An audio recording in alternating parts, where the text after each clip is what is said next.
Whenever I do a video on managing your calendar or time blocking, there's always some people who will leave a comment telling me that it's impossible in their work environment because they have to be available at any second, any minute, 24/7 for their boss or their customers. Really? Now, unless you live 50 miles north of me in the Democratic People's Republic of North Korea, it's not true. You do not have to be available for anybody at any time 24/7. It's just not true. What has happened though is you've allowed yourself to become conditioned into believing that is true. Now let me just start by giving you a quick story. Way back in the early 2000s, I was working in a very busy law firm. I was a very junior member of the firm because I hadn't even qualified as a lawyer at that stage. I was still at university. I was at university part-time. But one of the problems that we had was clients could ring us at any moment in the day. They actually had our direct telephone number. And it was impossible for us to actually do the work that they wanted us to do. Really, they just wanted to talk through their problems. But we're not agony aunts. We were legal representatives sorting out their legal issues. So fortunately, we had a very understanding boss. Well, we did after we had a quiet conversation with him. We spoke to the partner in charge and said, look, it's impossible. We cannot get the work done if throughout the day at any moment that phone is going to ring and we're going to have to deal with another client asking us how this is going or that's going or whatever. And the boss agreed with us because he was also experiencing pretty much the same problem. So what we did was and I can't remember how we did this, but there was a number that we could press on our phone that told the switchboard to hold our calls. The calls would then automatically go to a voicemail answering service. Now, most people in those days were quite happy to use voicemail to leave messages. And that's what we did. Now, we did agree with our boss that we wouldn't do this for the full 8 hours that we were working. What we would do is we would generally have 2 hours in the morning where we would not be available. But we also did something else. We actually told our clients that I am available most of the day, but between, and I think if I remember correctly, it was 9:30 to 11:30 that I told my clients that I would not be available because I think I told them I was in meetings or something. I didn't tell them that I was still sat at my desk doing paperwork, but they didn't need to know that. All they needed to know is that I wouldn't be available between 9:30 and 11:30 a.m. Do you know what happened? Our clients were so much happier. Now they knew when they could call, when they couldn't call, or when they could just leave a message if something was urgent. Also, the staff became happier because now we had 2 hours each day, which we knew were guaranteed that we could do our work. And our boss was happier because clients were happy and the staff were happy. No more problems. So it is possible to change things. It is possible to use your human ability to communicate and talk to people and say, look, this is unsustainable. All these messages and emails you expect me to respond to immediately, it's just not sustainable. Now, there are a couple of other technology things that you can do that can help you to reduce all these interruptions. The first is to get control of your calendar. Now, every time I talk about this, somebody's going to leave a comment saying, I can't do that in my company. Yes, you can, unless you are working in a hospital's emergency room where your availability is a matter of life and death. It simply isn't true that you cannot get control of your calendar. Everybody can. It's your life. You are a human being. You can make decisions. You just have to have the courage to make the right decisions.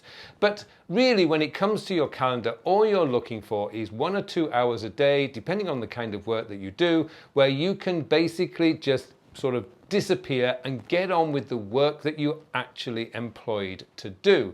Now, to do this is quite simple. You just go into your calendar and you block out a specific time.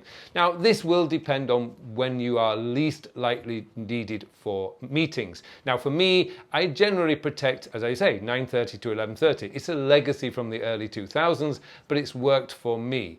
Other people I've worked with generally find that the couple of hours after lunch is a good time to actually protect and get on with the deeper, more focused work. The reality is, if you can just pull yourself away from your email inbox, your Teams inbox, your Slack inbox, just for a couple of hours and actually do the work that you're employed to do, you'll find that you won't have the backlogs, the anxiety levels will drop, and you'll feel a lot less stressed.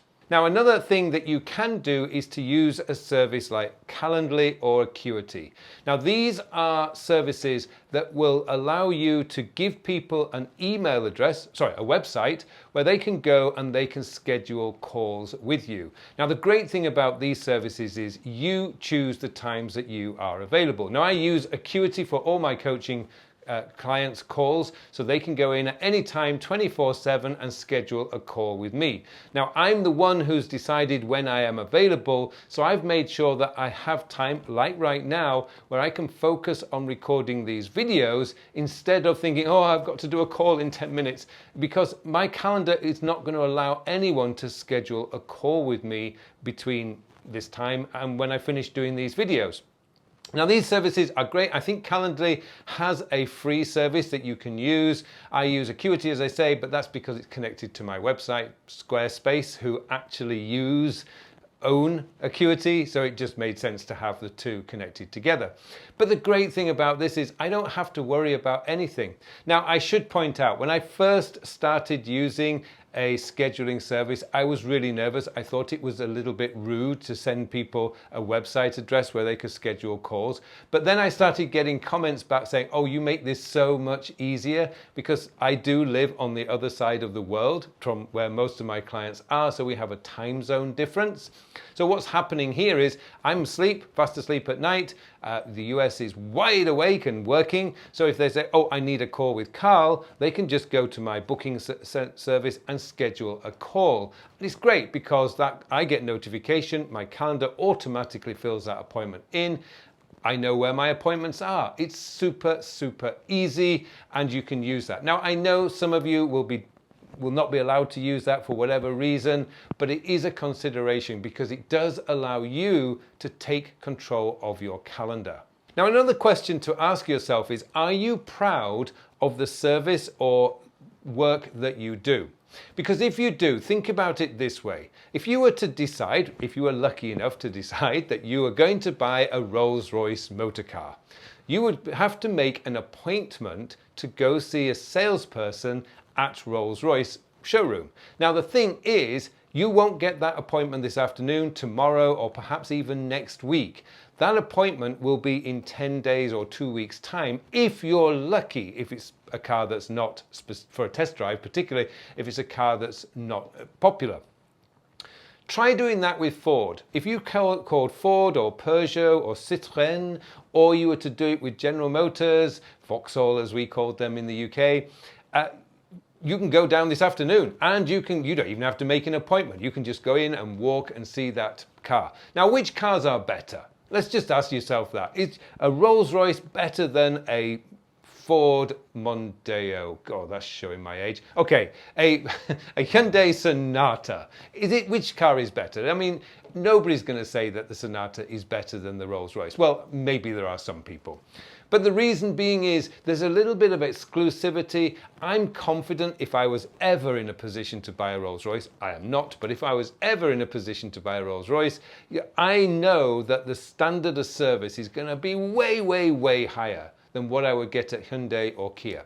That's simply because they are proud. Rolls-Royce are really proud of the customer service, but it isn't based around immediately being available. It's based around professionalism. And professionalism isn't about speed. Professionalism is about taking care and making sure you do a great job. That does not need speed. In fact, the reverse, it needs you to slow down.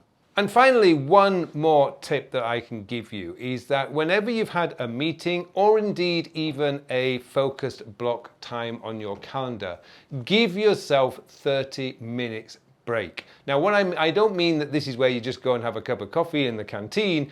What I mean is that you actually don't schedule anything until 30 minutes after that meeting. Now, again, this one is going to be hard because I know that people will say, oh, I've got to have back-to-back meetings. That may be true, but in most cases, you do have the ability to schedule a 30-minute gap between your meetings or your focused time blocks. Now, the reason for this is this gives you the time to actually look at your messages, look at your email, look at your Slack or Teams or whatever, and to decide if anything's in there needs your attention immediately. Gives you that 30-minute window in order to deal with any questions that you're getting. Now, to be honest with you, most of the things that we're dealing with in our lives are not life and death. They can wait 20 minutes. They can wait an hour or even 2 hours before you get back to them. Remember, the quality of your work is not necessarily about how fast you answer the phone. You were never employed to answer the phone or respond to an email or a message within a few seconds of it arriving. That's not what you're employed to do. You're employed to do a job to the best of your abilities, doing quality, outstanding work. That's how you become successful. That's how you get up the promotion ladder.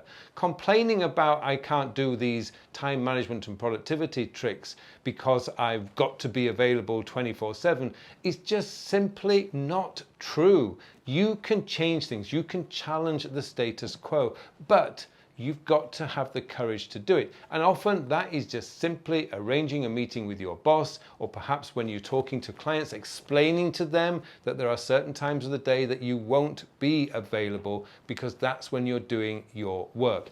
It's not difficult, and you were born with the ability to communicate to humans one-to-one. Remember, that's something that's unique to us. Trees don't communicate to each other via words, although they may chemically communicate to one another.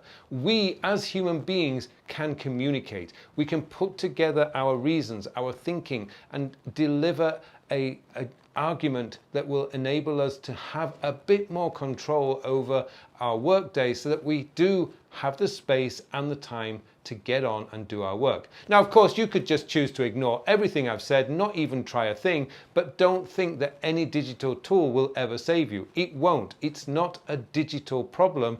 It's a human problem that needs to be addressed at a human level. More tools, more apps, all that's going to require is more admin, more organizing, more updating. That's time that you're losing. If you've got a problem with people interrupting you all day, every day, it's time to talk to them at a human level so that you can arrange some time in the day where you have the freedom to get on and do your work undisturbed. Sorry for my rant, but I do feel it has to get out there. It's the only thing I've ever found that works in an environment where people are always or constantly interrupting you. The only way you can deal with that is at a human level. There's not a technology level. This is genuinely a human level. Thanks for watching this video. And if you want to learn more about saying no, this very old video that I did many, many years ago is the one to watch next.